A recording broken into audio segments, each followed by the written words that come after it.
Om Namo Bhagavate Vasudevaya Namaha. So we are continuing the same book, which is the Brihad Bhagavatam written by Srila Sanatana Goswami.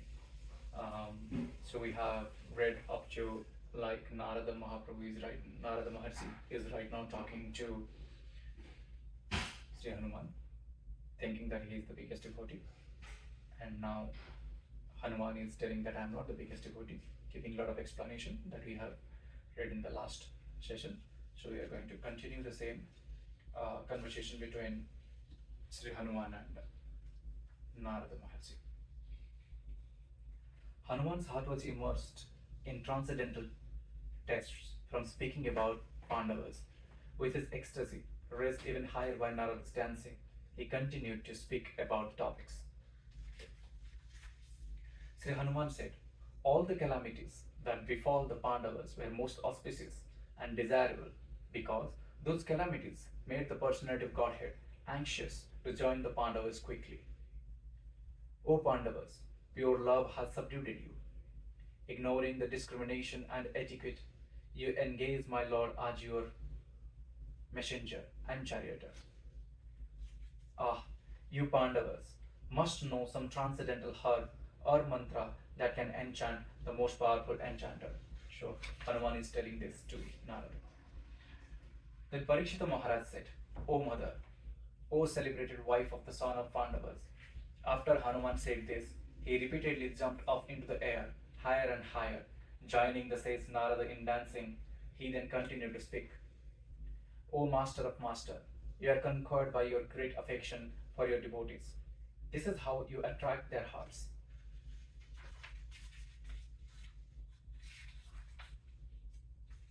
It is my greatest fortune that Pritha's middle son, Bhimasena, is also my dear younger brother.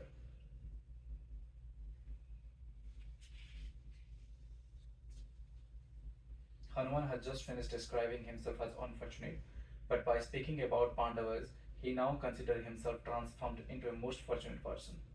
He praises his own good fortune, remembering that he and Bhima are both sons of Vaingard. Bhima is second eldest of the 5 Pandavas, but among the Parthas, the 3 sons of Pandu's first wife, Pritha, his place by birth is the middle. Mother Pritha is herself an intimate devotee of Krishna. So Hanuman is even more honored to remember that she is his aunt. By saying that Bhima is, let me read again. Hanuman has just finished describing himself as unfortunate, but by speaking about Pandavas, he now considers himself transformed into a most fortunate person. He praises his own good fortune, remembering that he and Bhima are both sons of Vaingard. Bhima is the second eldest of the 5 Pandavas, but among the Parthas, the 3 sons of Pandu's first wife, Pritha, his place by birth is in the middle. I think Kunti is Pritha. So that's why they're saying like that. Okay, now let's read it. Let's read it. Lord Krishna, by act of friendship, like giving his sister in marriage to the Pandava Arjuna, showed Arjuna full mercy. And that Arjuna wears my image on the treasured flag of his chariot. Without the unconditional mercy of Lord's most beloved friends, a devotee's loving service can never succeed or bear fruit. Therefore, O best of Vaishnavas, most dear devotee of Lord, let us go together to see the Pandavas and take shelter of them. Never in Ayodhya did the Lord disclose what he now reveals in the district of Mathura known as Dwarka. Countless varieties of supreme opulence and sweetness, one after another, which Brahma, Rudra, and other demigods can hardly fathom. These glories expand the love of his devotees.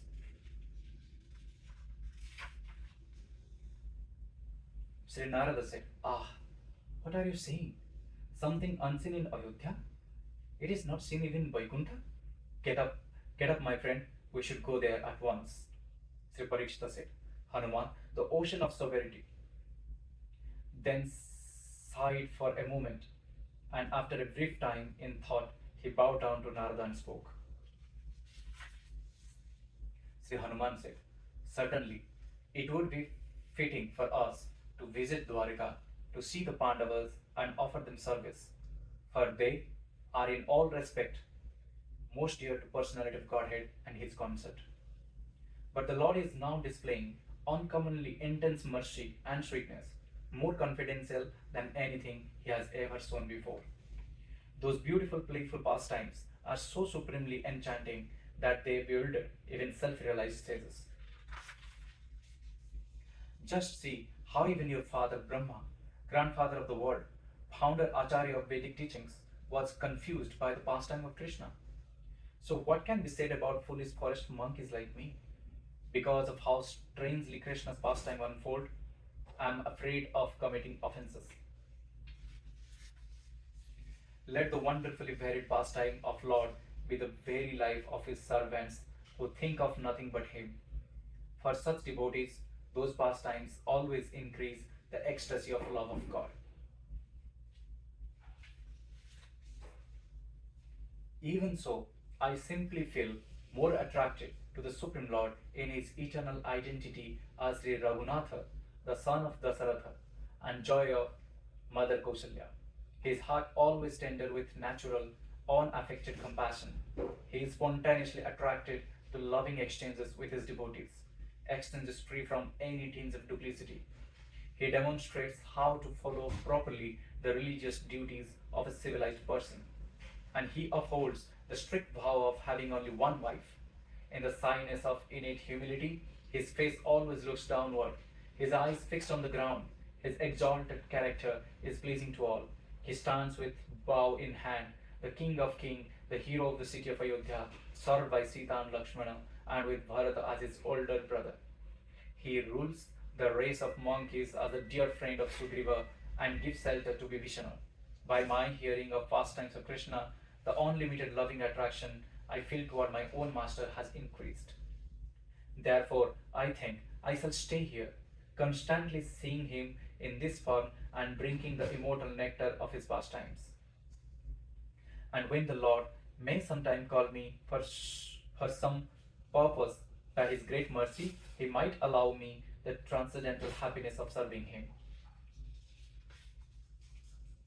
Or inspired by affection for him, the Lord may call me just to show me the beautiful form I love more than my own life. I must I must be ready to present myself before him without delay, whenever he might call. But now, you please go visit the Pandavas at their home and see the supreme absolute truth in his appearance like a human being. Lord Krishna is fully satisfied in himself. Even great sages cannot perceive him in their heart or describe him with their words. He is the supreme enchanter because his wonderful pastimes are the source of endless attraction. Please do not let your intelligence become shrouded by the offensive idea that you and I are staunch celibates and the Pandavas mere householders distracted by political affairs. Those Pandavas never desire anything material because they constantly serve Lord Krishna's lotus feet, and indeed their own lotus feet are worshipped by the spiritual masters of the Paramahansas. The eldest of these brothers rules the state out of love for the personality of Godhead. Thus, his kingdom is rich in all sorts of facets, rarely enjoyed by the demigods. By sacrifices like Rajasuya and Ashwamedha, he has earned pious credits great enough for attaining the world of Lord Vishnu, and while still in the world, he rules the entire sphere of Jambudvipa. His pure fame is known throughout the three worlds. His faultless positions evoke the envy of gods. The king achieved all these opulences by Krishna's mercy and has offered it all to Krishna. It never had any power to please him. Since his heart always burns in the fire of love for Krishna, those garlands, fine garments, and sandalwood pall attract him no more than they would attract a man afflicted by the fire of hunger. Just see, his superlative queen is none other than Srimati Draupadi and his brothers are such men as the blessed Bhimasena and Arjuna. They are dear to him not because of bodily ties or because they help him reach the four goals of material life, but because of their loving bond with the lotus feet of Sri Krishna. But what can a forest monkey like me say about the Pandavas? Your leadership already knows much more than I about their glories. This thus ends the fourth chapter of part 1 of Srila Sanatana Goswami's Brihad Bhagavatam entitled Bhakta the Devotee. So here Hanuman is telling Narada that he is not the biggest devotee of Sri Krishna, or in the other word, Krishna has more mercy on Pandavas than him, because those Pandavas always pray the lotus feet of Sri Krishna, and Sri Krishna has become their messenger, their charioteer, and they love them a lot. So Narada is saying that go and meet Yudhishthira, the eldest brother of the Pandavas, because he's serving his kingdom with a lot of opulences, but he has given everything to Krishna and serving Krishna. So in the next chapter, mostly Narada will go and meet Yudhishthira.